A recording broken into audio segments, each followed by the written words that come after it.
किया। वास्तव में ये जगाई और माधाई तत्व से कौन है?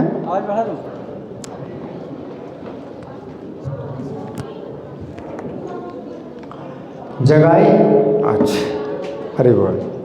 जगाई और माधाई तत्व से कौन है? ये भगवान के द्वारपाल हैं। वैकुंठ में भगवान के द्वारपाल हैं। इनको 3 जन्मों के लिए शाप मिला था कि ये भगवान के शत्रु बनेंगे। तो पहले जन्म में ये हिरण्याक्ष और हिरण्यकशिपु बने, भगवान के शत्रु बने और भगवान के द्वारा मारे गए। दूसरे जन्म में ये दोनों रावण और कुंभकर्ण बने और श्री राम के द्वारा मारे गए। तीसरे जन्म में ये दोनों भाई शिशुपाल और दंतवक्र बने और श्री कृष्ण के द्वारा मारे गए। तो 3 जन्मों का शाप तो पूरा हो गया और वैकुंठ चले गए। लेकिन जब चैतन्य महाप्रभु का अवतार हुआ तो ये दोनों भाई फिर से आए इस पृथ्वी पर। लेकिन चूँकि 3 जन्मों के लिए उनको शाप मिला था कि भगवान के शत्रु बनेंगे और भगवान के द्वारा मारे जाएंगे, तो इस अवतार में ये जगाई और माधाई ना तो चैतन्य महाप्रभु के शत्रु बने और ना चैतन्य महाप्रभु के द्वारा मारे गए। तो ये जो जगाई और माधाई हैं, तो ये जो है ब्राह्मण परिवार में पैदा हुए और बताया गया सब कि ब्राह्मण परिवार में पैदा हुए, लेकिन इतने दूषित आचरण के थे कि कोई भी ऐसा पाप नहीं था जो इन्होंने ना किया हो। दूसरों का घर जलाना ये तो उनके लिए एक सामान्य बात है, किसी का भी घर जला देंगे ना, और किसी भी स्त्री के साथ बलात्कार करें ना, और शराब में इतने मस्त थे। तो कोई भी ऐसा पाप नहीं था जो इन्होंने ना किया हो, लेकिन एक पाप जो है से ये बचे रहे, एक पाप से बचे रहे। और वो कौन सा पाप है? वैष्णव निंदा। जब आप भक्ति के क्षेत्र में आते हैं तो आपको बहुत सतर्क रहना होगा कि आप वैष्णव की निंदा ना करें। लेकिन इनसे ये अपराध नहीं हुआ, वैष्णव निंदा का अपराध नहीं हुआ। क्यों? क्योंकि शराब के नशे में ये जानते ही नहीं थे कि वैष्णव क्या हो, वैष्णव क्या होता है। शराब के नशे में ये जानते ही नहीं थे कि वैष्णव क्या होता है। और नित्यानंद प्रभु के भी जो है सिर में जो चोट मारी थी, तो उसमें भी वैष्णव अपराध उनका नहीं बना, क्योंकि वो ऐसे ही शराब में मस्त थे। अब इसमें बड़ी जो है समझने वाली बात है कि इन जगाई और माधाई को भगवान ने वध नहीं किया, भगवान ने वध नहीं किया, है ना। तो फिर कैसे ये सुधरे? नित्यानंद प्रभु को माधाई ने शराब की सुराही मारी और सुराही टूट गई और उनके सिर में जो है घाव हो गया और खून बहने लगा। उसके बाद ही माधाई जो है समझा नहीं। नित्यानंद प्रभु उसको जो है फिर भी बोल रहे हैं कि तुम जो है भगवान का नाम लो, कोई बात नहीं, तुमने मुझे मार दिया, कोई बात नहीं। तो भी नहीं समझ रहा। इससे क्या पता चलता है कि कभी कभी दुष्टों के साथ आप अगर कोमल व्यवहार करते हैं तो भी वो जो है सुधरते नहीं हैं। दुष्टों के साथ अगर आप कोमल व्यवहार करते हैं तो वो सुधरते नहीं हैं, बल्कि उसमें वो और ज़्यादा अपराध करते हैं। जैसे कि कौरव लोग थे तो पांडवों के साथ जितना अन्याय कर रहे थे, और पांडव लोग उनको क्षमा करते रहे, तो क्या सुधरे? तो ये सिद्धांत जो है हमेशा लागू नहीं होता कि कोई व्यक्ति अगर आपके साथ गलत व्यवहार करे तो हम उसको सहन करो और वो फिर अपने आप बदल जाएगा। तो ये सिद्धांत जो है कभी लागू नहीं होता, हमेशा लागू नहीं होता। अगर ऐसा होता तो पांडवों ने कितना सहन किया, कौरवों के अपराधों को कितना सहन किया, लेकिन उसमें भी और अपना जो है अधिकार ही मानते रहे कि हाँ हमारा अधिकार है कि हम ऐसा काम करेंगे, उल्टा काम करेंगे। तो उसमें क्या होता है कि शक्ति दिखाने की आवश्यकता होती है ना, और शक्ति दिखाते हैं भगवान तो वध करते हैं। तो रावण है ना, और कुंभकर्ण है, हिरण्याक्ष, हिरण्यकशिपु, भगवान ने शक्ति दिखाई और वध किया। और यही तरीका है, इनको जो है अच्छे व्यवहार से नहीं सुधारा जा सकता, इनका वध किया भगवान ने। इस अवतार में भी उनका वध होना चाहिए था, लेकिन चैतन्य और नित्यानंद दोनों ने मिलकर के उनकी रक्षा की, वो सुधरे। अब इसमें क्या है कि चैतन्य महाप्रभु जो है अपना चक्र बुला लेते हैं। चैतन्य महाप्रभु ने कहा चक्र चक्र चक्र, और चक्र आ गया, भगवान के हाथ में चक्र आ गया। लेकिन भगवान मार नहीं रहे हैं। देखो दोनों की योजना इस प्रकार की है कि मारना नहीं, सुधारना है। तो एक भाई जो है मारने के लिए तैयार है और दूसरा भाई जो है क्षमा मांग रहा है कि बचा रहा है। तो एक भाई मार रहा है, दूसरा भाई बचा रहा है। तब उनको समझ में आया कि हाँ ये वास्तव में हमारे ऊपर दया हो रही है। अगर अकेले नित्यानंद प्रभु जो है उनको सहन कर रहे थे उनके अपराध को, तो वो नहीं समझ में आ रहा है ना। तो ऐसा होता है, दुष्ट व्यक्ति जो है अगर मान लो आपका अपराध कर रहा है, आप सहन करते हैं, तो वो क्या समझेगा, ये तो डर रहा है, ये डर रहा है, और हमारा तो अधिकार है कि हम इसको और इसको जो है कष्ट पहुँचाएँ।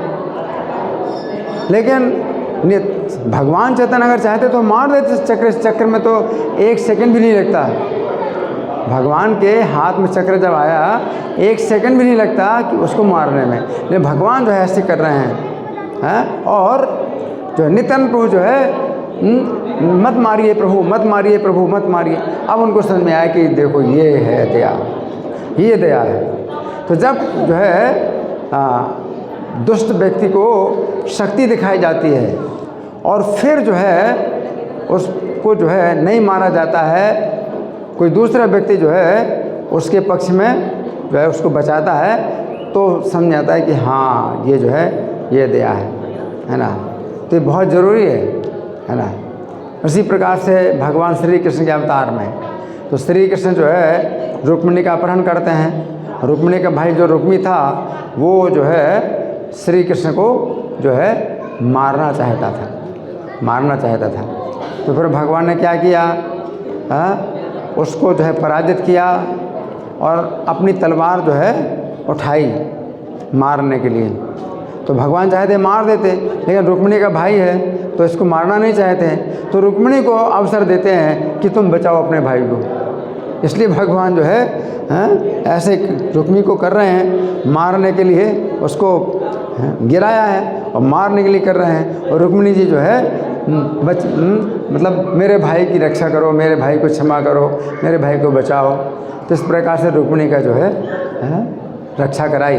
तो भगवान जिसको नहीं मारना चाहते हैं तो उसको जो है केवल अपनी शक्ति दिखलाते हैं, और कोई दूसरा व्यक्ति आए और उसके पक्ष में जो है बचाने के लिए, तो जो है भगवान की इस प्रकार की योजना होती है। तो जगाई मधाई का जो है जो उद्धार हुआ, तो इसमें नित्यानंद प्रभु और चैतन्य महाप्रभु दोनों की आवश्यकता है।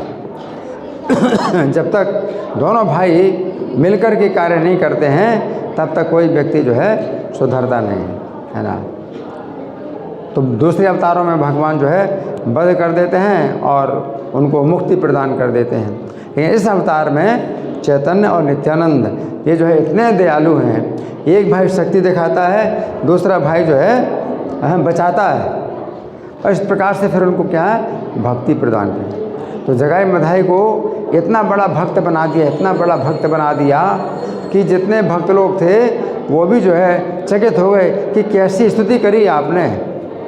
जगाई मधाई ने ऐसी स्तुति करी कि कोई सोच भी नहीं सकता, इतनी बढ़िया स्तुति की चैतन्य महाप्रभु की, है ना।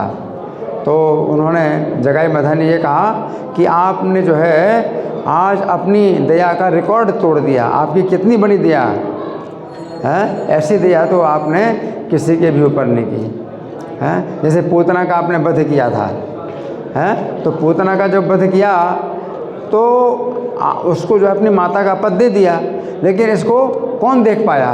ये तो शास्त्र ही बताते हैं कि उसको माता का पद मिल गया, लेकिन वैसे तो किसी को देखने में नहीं आया कि पूतना को जो है माता का पद मिल गया। पूतना का तो वध दिखाई दिया कि पूतना का वध किया, लेकिन आपने हमें जो है हमारे ऊपर जो कृपा की, इस सबको आपने दिखाया, सबको दिखाया आपने कि हमें आपने जो है मतलब कितनी बड़ी कृपा की, अपना भक्त बना लिया, है ना। अजामिल के लिए अजामिल का उद्धार हुआ, तो कहते हैं अजामिल का जो उद्धार हुआ तो इसमें भी आपकी वो दया नहीं है जैसी आपने हमारे ऊपर की। तो अजामिल के लिए तो शास्त्रों में लिखा है कि आपके नाम में इतनी शक्ति है, तो आपके नाम का उसने उच्चारण किया था, इस कारण से अजामिल की आपने रक्षा की। तो अजामिल की रक्षा में भी जो है आपकी वैसी दया नहीं है। वो तो नाम की महिमा है, पहले से शास्त्रों में लिखी है, इस कारण से आपने अजामिल का उद्धार किया। हम तो वो भी नहीं हैं, हम तो वैसे भी नहीं हैं। तो आपने जो हमारे ऊपर दया की वो कुछ विशेष बात। जैसे कंस हैं, रावण हैं, तो इनको भी अगर कहा जाए आपने उद्धार किया, तो इसमें भी एक कारण है। कंस है, रावण है, ये जो असुर लोग हैं, इनका जो आपने उद्धार किया, इसमें भी उनका एक कारण है। क्या? वे आपसे युद्ध कर रहे थे, आपसे युद्ध करते थे और युद्ध करते हुए मारे गए। तो आपसे युद्ध करते हुए मारे गए तो उनको अच्छी गति आप दें, तो वो तो पहले से निश्चित है कि अच्छी गति मिलती है। जो भगवान के सामने मतलब भगवान के हाथों से मारे जाते हैं तो उनको अच्छी गति मिलती है। तो आपने उनको मुक्ति प्रदान की, तो वो चीज़ हमारे साथ जो आपने जो दया की है वो जो है विशेष ही दया है, जो आपने पहले किसी के ऊपर भी नहीं की। तो इतना जो है जगाई मधाई ने इतना मतलब स्तुति की, भक्त लोग दंग रह गए कि इतनी जो है गहराई से इन्होंने चैतन्य महाप्रभु की दया का वर्णन किया, दंग रह गए। और जगाई मधाई का जब उद्धार हो गया तो जितने भी देवता लोग थे जो भगवान की लीलाओं को देखने के लिए आते थे और आकाश में खड़े होकर के भगवान की लीलाएं देखते थे, और जब भगवान सोने जाते थे तो देवता लोग अपने अपने स्थान में चले जाते थे। तो ये रोज़ का नियम था। चैतन्य महाप्रभु की लीलाओं को देखने के लिए सब देवता अपने अपने स्थान से आते थे, और आकाश में वो तब तक रहते थे जब तक भगवान चैतन्य लीला करेंगे। जब भगवान चैतन्य अपने घर चले जाते थे सोने के लिए, तो देवता लोग भी जो है अपने अपने स्थान में जाते थे। तो उस समय यमराज भी आए थे। यमराज जो है वो भी आए थे। यमराज ने भी देखा ये जगाई मधाई इतने बड़े पापियों का जो है चैतन्य महाप्रभु उद्धार किया। तो यमराज जो है जब लौट करके जा रहे थे तो उन्हीं के साथ में चित्रगुप्त भी थे उसी रथ में।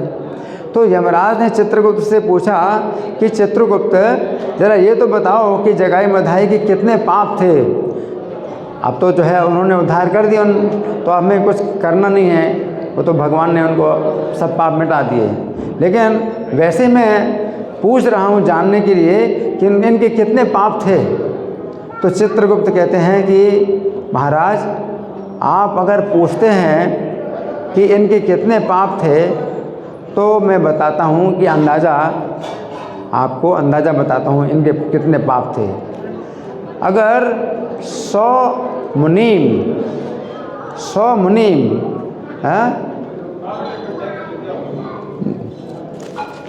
नहीं 100 नहीं, 1 लाख मुनीम। कितने? 1 लाख मुनीम 1 महीना तक पढ़ के सुनाएं इनके पापों को, तो भी पूरे नहीं हो पाएंगे। 1 लाख मुनीम 1 महीना तक आपको इनके पापों को सुनाएं तो भी पूरे नहीं हो पाएंगे। और इनके पाप जो लिखे गए है ना, तो लिखते जा रहे थे, मुनीम लिखते जा रहे थे। और जो दूत थे तो उनको इनके पापों को लिखवाते थे और लिखवा करके फिर चले जाते थे और पापों को लिखवाते थे। तो मुनीम लोग जो है इनके पापों को लिखते लिखते उनका माथा गर्म हो जाता था, तो उनको जो है पीट देते थे। जो दूत जो है उनको पापों को लिखवाने आते थे उनको पीट देते थे। तो दूत बोलते थे कि आप हमको क्यों मारते हो, जब वो पाप करते हैं और हमारा जिम्मेदारी है कि पाप लिखवाएं, तो हम आपको बता रहे हैं, तो आप जो है हमें क्यों मार रहे हो। तो मुनीम लोगों को जो लिखना पड़ता था, क्या करें, लिखना ही पड़ेगा। तो इनके लिखते लिखते पापों को लिखते लिखते जो खाते का एक बहुत बड़ा पहाड़ बन गया है। इतने पाप लिखे मुनीमों ने कि एक बहुत बड़ा पहाड़ बन गया है। अब चैतन्य महाप्रभु ने उनके सब पाप माफ़ कर दिए। अब आज्ञा दीजिए इस पहाड़ को समुद्र में डाल दिया जाए। इतना बड़ा पहाड़ जो इनके पापों के लिखे खातों से जो है इतना बड़ा पहाड़ बन गया है। अब आप आज्ञा दो इस पहाड़ को समुद्र में डुबा दिया जाए, है ना। इतना तो यमराज जो है जब सुना कि इतनी चैतन्य महाप्रभु दया है तो मूर्छित हो गए। यमराज ने जब सुना कि चैतन्य महाप्रभु की इतनी दया है तो मूर्छित हो गए, है ना। चित्रगुप्त भी कहते हैं कि अगर ये आते नरक में तो कहाँ तक ये पाप भोगते अपना, कहाँ तक पाप भोगते। तो बहुत बड़ी हमारा भी जो है भार उतर गया कि इनको हम जो कितना दंड देते, इतने पाप थे इनके, तो हमारा भी जो है भार उतर गया है। तो यमराज मूर्छित हो गए ये देख करके कि चैतन्य महाप्रभु कितनी दया है। इसके बाद फिर चित्रगुप्त चिंतित हो गए कि यमराज तो मूर्छित हो गए, अब क्या करें। तो फिर शंकर जी जो है फिर दूसरे देवताओं को कहते हैं कि कीर्तन करो। तो फिर देवता लोग कीर्तन करने लगे। तब यमराज जो है चेतन होकर के नृत्य करने लगे। इस प्रकार से सब देवता लोग जो है जगाई मधाई का उद्धार की लीला देख करके अपने अपने स्थानों को गए, है ना। तो इस प्रकार की जगाई मधाई के उद्धार की लीला है। श्री चैतन्य कथा महामहोत्सव की जय, श्रील प्रभुपाद की जय। हरे कृष्णा।